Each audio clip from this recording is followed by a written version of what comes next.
తెలంగాణలో రేవంత్ రెడ్డి పరిపాలన ఎట్లా అనిపిస్తుంది అనుకుంటున్నారు? బాగుందమ్మా. అంటే ఏ విధంగా నచ్చుతుంది? ఆమె ఫస్ట్ ఆడోళ్లకు మేలు చేస్తున్నాడు. మ్మ్. ఫ్రీ బస్సు, మ్మ్. గృహలక్ష్మి, గృహజ్యోతి, సిలిండరు, అట్లాగే ఈ రైతు బంధు కూడా ఇస్తున్నాడు కదా. అట్లాగే అన్ని మంచిగా ఉంది పరిపాలన. ఓకే, అంటే ఇక్కడ చూసుకుంటే ఇట్లుంది, మరి పార్లమెంట్ లో చూసుకుంటే ప్రియాంక గాంధీని అరెస్ట్ చేసే అవకాశం ఉంది అని అంటున్నారు కదా, మీరు ఏమంటారు? మాకు అంతమాట తెలియదమ్మా. ఓకే, అసలు కాంగ్రెస్ పార్టీలో ఇచ్చిన పథకాలు మీకు ఎంత వరకు ఉపయోగకరమైనవి? ఇప్పుడు చెప్పినా కదా, ఇప్పుడు ఉపయోగం కదా మా అందరికి, పేదలకైతే ఉపయోగం కదా.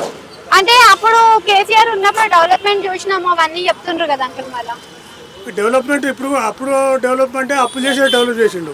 ఇప్పుడు అప్పులు కట్టినకే బాగుంది కదా రాష్ట్రానికి. ఇప్పుడు ఏముంది, అన్ని స్కామ్లు. ఇది కాళేశ్వరం, అది అలా బిడ్డ ఏం చేసింది, లీక్ స్కామ్. అలా కొడుకు ఏందో ఇది ఈ రేసు, ఇవన్నీ ఏం రేసులు పాడైనవి. అందుకని అప్పులు మొత్తం రాష్ట్రం మొత్తం దివాళా తీసింది. ఇప్పుడు దివాళా తీసానికి ఈయన తండ్రాలు పడుతుంది రేవంత్ రెడ్డి.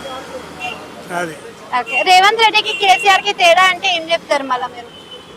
తేడా అంటే అప్పుడు ఆయన ఏమో ఎవరు దొరకపోయేది, ఎవరికి ఉండకపోయేది.